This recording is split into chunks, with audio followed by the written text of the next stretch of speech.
Welcome back. This is Jen, the Liberty Lion. Today I want to talk about the Socratic way of questioning, how to use Socrates' method to discover the truth and argue wisely by thinknetic.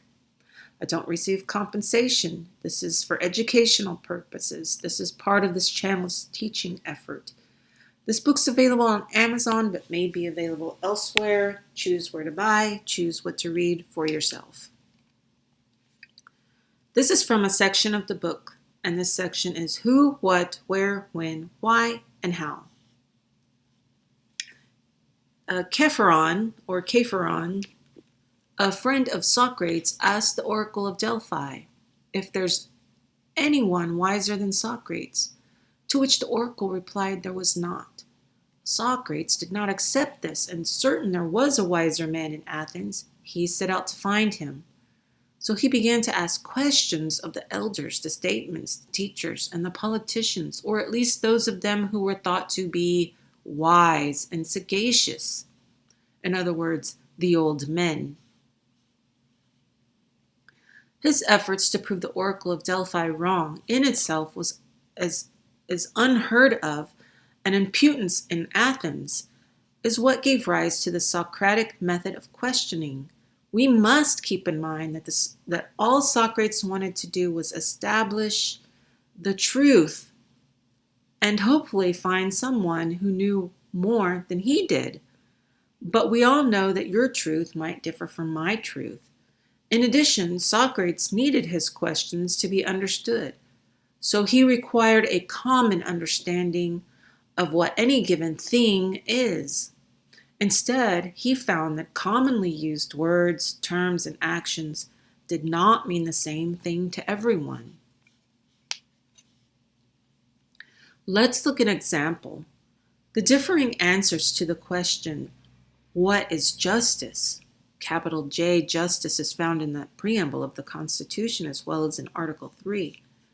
Said more about the loose interpretations of the thing than it did about a distinct meaning of what is justice.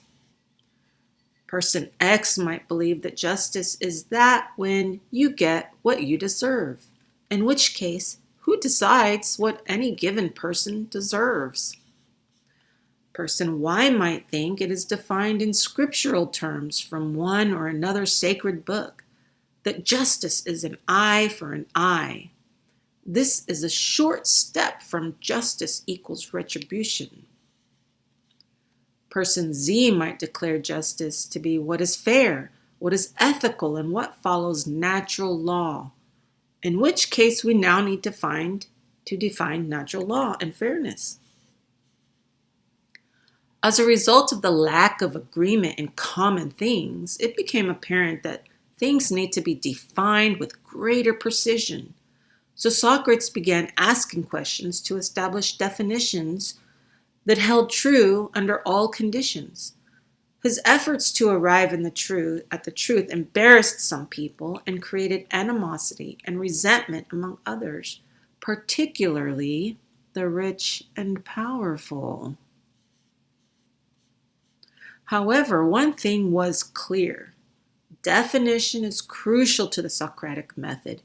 Socrates would apparently spend at least half of each dialogue defining the terms being discussed and questioned.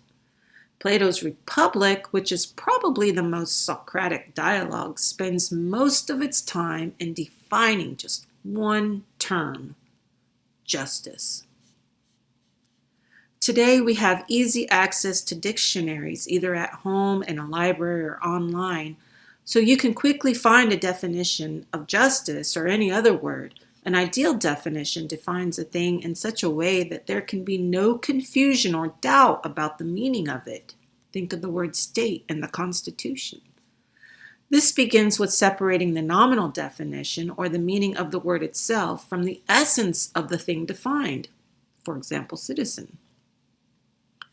This difference is best expressed by Peter Kraft and Trent Doherty in their book, Socratic Logic. They write, normal definitions are defined of a name or a word, not necessarily of a reality. Keep that in mind, reality. They answer the question, how is this word used, rather than, what is this thing? A definition to be effective must be both clear and distinct. In other words, a definition must express the maxim or perfect idea of a thing. But we cannot have perfect clarity. We should at least have perfect distinctness. The minimum standard for a definition is that it must differentiate the thing defined from every other thing. It must be so distinct that we do not mistake it for some other thing. For example, the word state in the Constitution.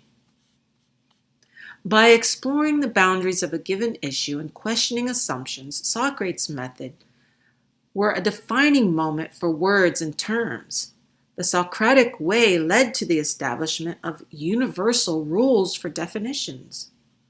Kraft and Doherty list the 6 rules required for definitions to be logically acceptable. 1.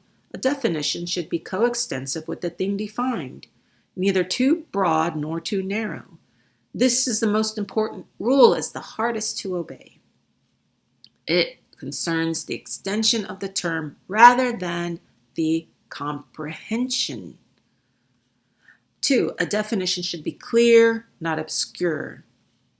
3. A definition should be literal, not metaphorical. 4. A definition should be brief, not too long. 5.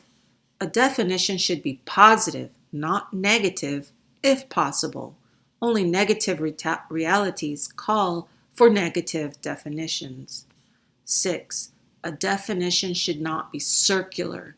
The term defined cannot appear in the definition.